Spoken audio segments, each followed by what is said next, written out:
Hey y'all, welcome back to my channel. My name is Tequila and I make content for women in their 30s and up who just want to level up in every way. I'm a certified wellness coach and I've been on my own journey, losing over 30 pounds within the last few months. So feeling really good about myself and sharing this content with you. Now, this is going to be a quick video, but before I get into the video, you guys, this synthetic wig can be found on my Amazon storefront. I'm going to be linking it below. I think it was only like $28. Someone bought this off of my wish list. So thank you to that person who bought this for me. But this is definitely cute if you want to wear it for like just one event, like a one-day wear or something for a special event or something like that. I definitely am loving this wig. Good quality for only $28. But anyway, I wanted to share a bit of my story with you. I figured, if I'm going to be making content, I want you guys to really know me and who I am and why I'm passionate about certain things that I do. So long story short, this video is going to be about why I stopped being a flight attendant. So for many of you who do not know, I was a flight attendant for about 7 years with one of the world's largest airlines, especially at a time when this airline was just popping. It just completed a big merger. It was just a time to be alive. So from about 2013, well, actually ending 2012 to about 2020, that's when I flew. And you guys, I'm going to insert some pictures so you guys can see my journey over the years as a flight attendant. I absolutely loved it. It was one of the best, not one of the best. It was probably the best job and career choice that I had ever made, especially being so young. I was only 23, 24 years old when I had broken into being a flight attendant. I started off, right out of high school as just working in call centers, working my way up in call centers, and it just wasn't getting it for me. I knew since I was a little girl that I wanted to be a flight attendant. And speaking of flight, the reason why I'm talking so fast is because I'm getting ready to go catch a flight right now, but I did want to go ahead and get some content out to you guys. So anyway, when I was about 23, 24, I made a decision to go ahead and say, you know what, I'm going to pursue becoming a flight attendant. And that's what I did. Initially, my family and, my loved ones, they were afraid, post 9/11 drama. Mind you, this is 13 years after 9/11, but they were still hesitant about me making this career choice, but I chose to leap on my own. And I think that's another reason why I'm encouraging and making this video, because somebody has to see this. I know just one person is going to see this, that is going to feel what I'm saying. And I hope that this message is going to resonate with just one person to make them make a difference in their life. So I went ahead and just said, you know what, I'm going to pursue this career path. And that's exactly what I did. I ended up getting on with a smaller airline at first. And if you know, a lot of airlines have for most of their roles, not just being a flight attendant, but a lot of them have a 6-month probationary period. And for whatever reason, during that 6-month probationary period, they can let you go from their program. You're still technically considered in training, even though you're on the line for that 6 months. So I started off at this smaller regional carrier. We came home every day. We did layovers were very rare, and it was very small and cliquish at the base that I was at here in Florida. And I'll never forget these two women. I'm not even going to say their name, but I am going to say their name. Their names were Michelin and Anne. And if they, for whatever reason, even after I'm long and gone or whoever goes first, I just want this to be out there. I just want to say thank you for hating on me. But anyway, they made something up about me, and they knew that I was approaching the end of my probationary period.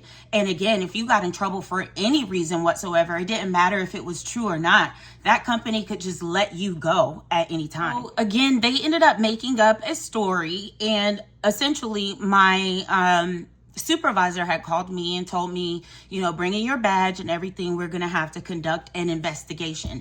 When these women flat out lied to me, lied on me. But anyway, long story short, they suspended me for 2 weeks with pay. And at the time I had an SD and he flew me out to California. I had the time of my life while I was out there, by the way. Shout out to him. He knows exactly who he is. But I had the time of my life while I was out there. And while I was out there, I took it upon myself to start applying for different flight attendant positions with other airlines. And this is where I ended up getting on with the bigger airlines. So they called me back. They said, bring in your flight attendant manual, all of your materials. And back in the day, we used to have, like, now it's on tablets and stuff, but we used to have to carry these huge books, these huge flight attendant manuals. And they said, bring in your flight attendant manual, bring in everything. And I did. And they let me go. But I didn't cry. I wasn't upset. It was just like I felt a sense of relief. And literally, as I was walking out from that meeting of them letting me go, I got the email from the company that I was with for 7 years. And that just completely changed my life. Ahora yo hablo en otro lenguaje, like I speak another language now. Like, I've just gotten to see so many things that I never would have otherwise been able to see, especially coming from where I came from, growing up in Polk County, Florida. Like, I don't think I would have seen the things that I got to see had it not been for me being with this airline for so long. So with that being said, while I was there, I gained an interest in going to flight school. And that's essentially what I did. And I will also insert more pictures here. Because I know people be liking to fact check and all that. Here goes my receipts. Okay. So I ended up going to flight school and I became a private pilot. Now, flight school is uberly expensive. And so at the time I was thinking of a way, like, how can I fund paying for me going to flight school? And Bessie Coleman, she's like one of my, just idols. I really love her story. So if you ever get a chance to check out her story somewhere here on YouTube, please do. But when she was told no, she started doing hair. And she saved up enough money. And also back in that time, Black women were not even allowed to pursue an education like becoming a pilot. So she started doing hair and saved herself enough money to move to France. And that's where she became the first licensed Black female pilot. And having known that, and also having known that I've had a skill since I was a little girl, I always know how to braid hair. I started a hair braiding business. So let me back it up a little bit because I skipped a major part. The job that I was with, they were giving out leaves of absences, educational leaves of absence for 5 to 6 months at a time. Now, once you took and signed up for the leave of absence, that was it. You had no choice. You had to go ahead and finish the program or your job could be in jeopardy. And in addition, you had to pass your classes with C's or better. So I was already locked in.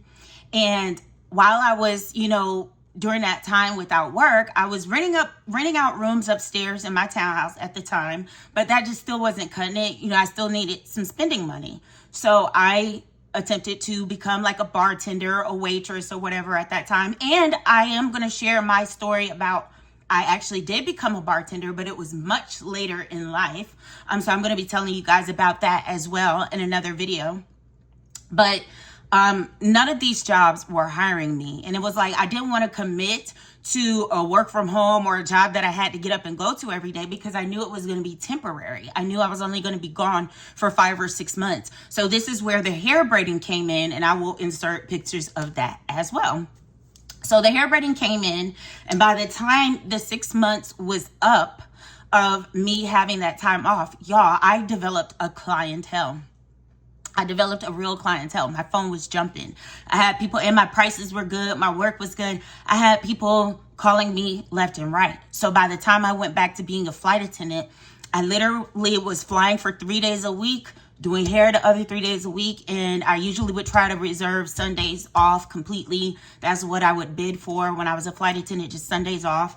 And I would rest on Sundays. But that's where my business, The Blessed Tress, started. And then eventually I ended up opening a salon called The Blessed Tress, which I will insert here as well. So I ended up opening up the Blessed Trust, and I literally felt like I was being pulled in so many different directions, y'all. I just felt like, okay, I'm only one person. I'm passionate about aviation and flying, but now me wanting to go to flight school has completely taken a back burner, because now my dream of wanting to own a business has finally came true. Not only owning a business, but a successful business where I have clientele out of the woo-ha. I wasn't worried about clientele for years. And then COVID happened, and we were issued a mandate that we had to close all personal touch businesses for indefinitely until whenever. And y'all, I had just gave my resignation letter to my company that I was with for all those years.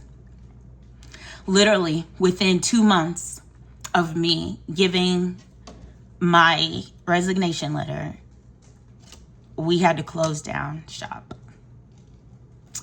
And that was devastating, because I'm like, okay, now what am I going to do? And at this time, I had given up the house. I sold the house to purchase the business. So it was like, now what am I going to do? But that is why I stopped being a flight attendant. That is what happened. I did try to go back briefly, after I closed the shop, and now I'm like, okay, what do I do? And this is where bartending came in. So I'm going to share that in another video.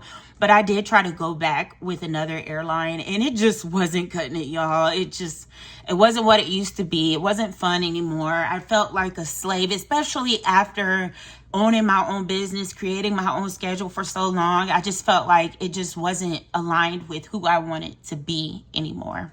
And again, flying has now taken a back burner.